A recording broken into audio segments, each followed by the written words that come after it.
Hello, this is Mr. Wolf, and we are continuing to read Chains by Laurie Halse. And we are on to chapter 17. Sunday, June 23rd, through Friday, June 28th, 1776. Among all the species and degrees of slavery that have excited the attention of mankind, there is perhaps none more pitiable than that of the ill-suited wife. She is bound by ties from which nothing but death can release her, and, whatever her suffering and her wrongs, is compelled by delicacy and a regard for personal reputation to submit to them in silence and conceal them from observation. Unsigned Colonial Era Letter. What with my busy night as a true spy, code word and all, and the heat in the upper gallery of Trinity Church, I fell sound asleep during the sermon the next morning. I woke when the people around me stood, so startled that I popped up from the pew and nearly toppled over the railing. The next 2 days were long and hot as I awaited word from Colonel Reagan. Master Lockton did not notice that his list of co-conspirators was a little hand-worn. He was too busy visiting the mayor at his home in Flatbush and spending hours at his warehouse reviewing his accounts.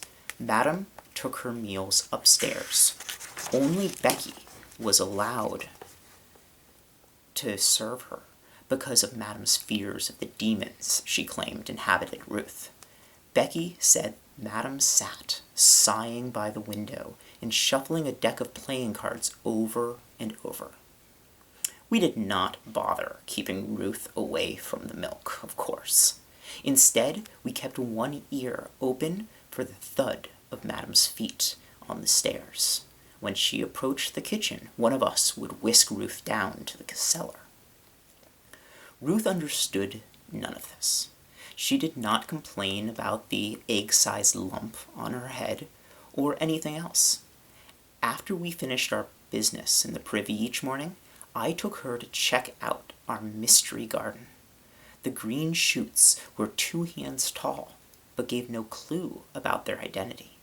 It was perfect growing weather, especially for flowers and corn and strawberries. It was perfect weather for going home. I'd practiced the code over and over until it felt like a prayer in my mouth. Ad astra, ad astra, ad astra. I was desperate to talk to Colonel Reagan about our release from the city, but dared not leave Ruth alone in the house with Madame Lockton.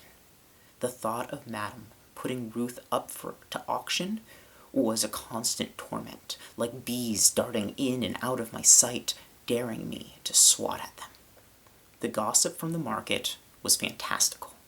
Becky brought back tales of sea monsters chasing the British fleet, and a 2-headed calf born outside Philadelphia that portended all manner of disaster. Folks were prickly and fearful.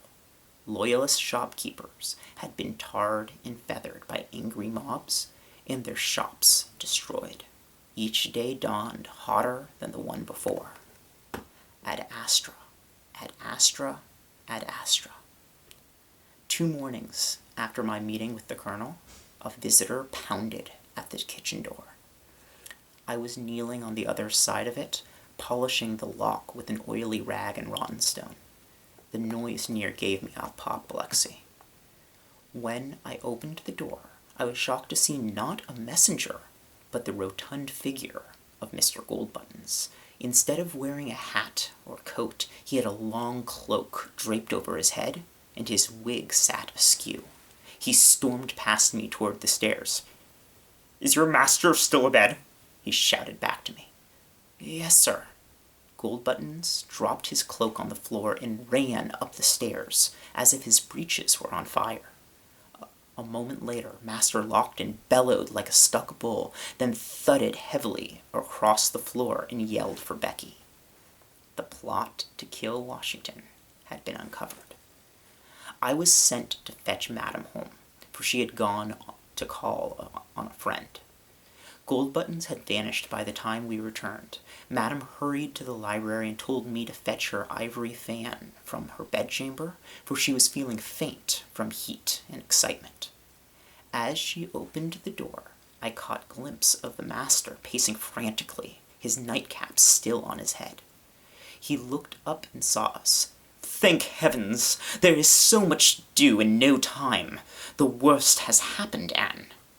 I started up the stairs to fetch the fan, moving slow as possible to overhear their words. "What is the meaning of this, Elihu?" Madame demanded. "Listen carefully," Lockton interrupted. "The rebels know. I've sent for a cart. We must burn my papers."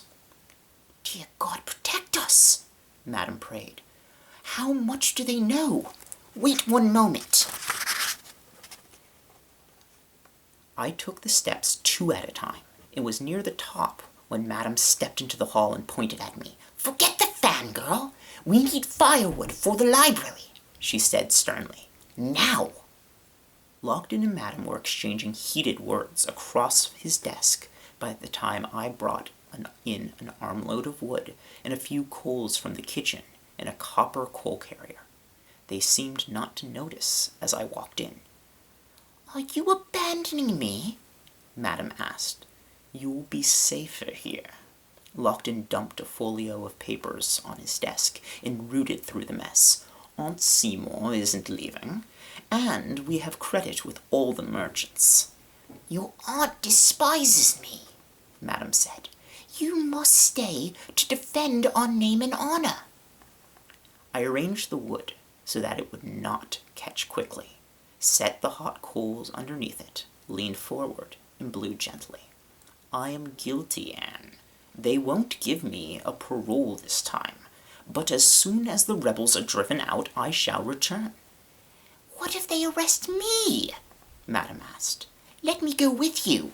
"You must stay to keep them from stealing all that we own." Madame picked the blue china snuff jar off the desk and flung it against the wall. It shattered and left a mark on the plaster. "I will not!" she shouted. "I will not be left at the mercy of our enemies while you slink away." Despite my best intentions, the kindling wood caught hold of a spark and burst into flames. Master Lockton crossed the room to pick up the keys that had been hidden in the jar. He placed them in his pocket, then, without warning, hit Madame with all the force in his arm. She flew into the bookcase, causing several books to tumble to the ground. I almost reached for her, but was afraid to anger Lockton any further. "I command you to stay here, Anne. This is your duty, and you will obey me." He turned to me. "The fire is satisfactory. Leave us." "Yes, sir." As I closed the door, Madame started in again, begging him to take her with him, or at least to let her know where he was going. A carpenter soon arrived and nailed the master into a large cart marked cheese. As the final boards were being put into place, Lockton told Madame that he would first head north, then to Dr. Van Buskirk's house in Bergen County. 3 men loaded the heavy crate into a cart, driven by a man I had never seen before. Becky tended to Madame's battle wounds with ointment and medicinal wine. I offered to fetch Lady Seymour, but in truth I planned to run the news of Lockton's escape to the rebels as fast as I could. Madame insisted we all stay in the house, with the doors and windows locked. She passed the night burning packets of paper in the fire and demanding gallons of tea and fresh biscuits. When the soldiers arrived at dawn to arrest the master, his business papers were all ash, and the crate of cheese was long gone. The angry soldiers tore through the library, but found nothing, save for the shards of the snuff jar. These they stomped under their boots before they departed. Becky went to market and left me to clean the mess. she returned with a freshly killed hen and a basket full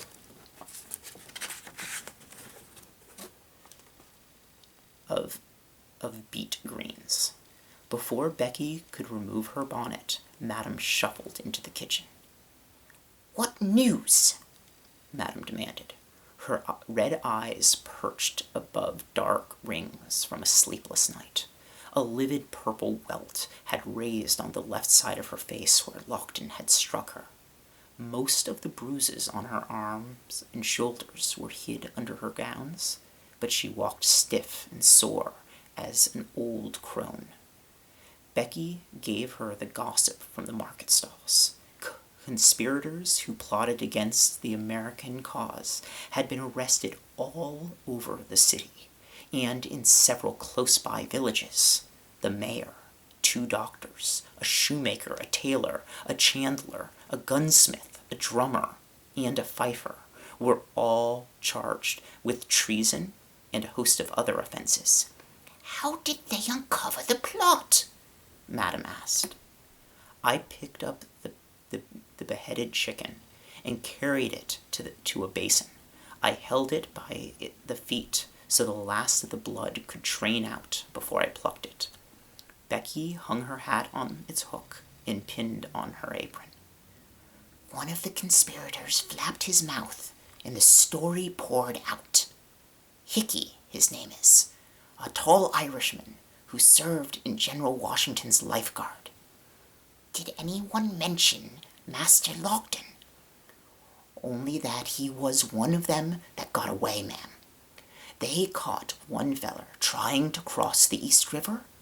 Couldn't row hard enough against the tide. The master is well out of harm's way, which is more than I can say about myself," Madame muttered, gingerly rubbing the violet bruises on her wrist. And that is the end of chapter 17. Thank you for joining us, and I will see you again soon.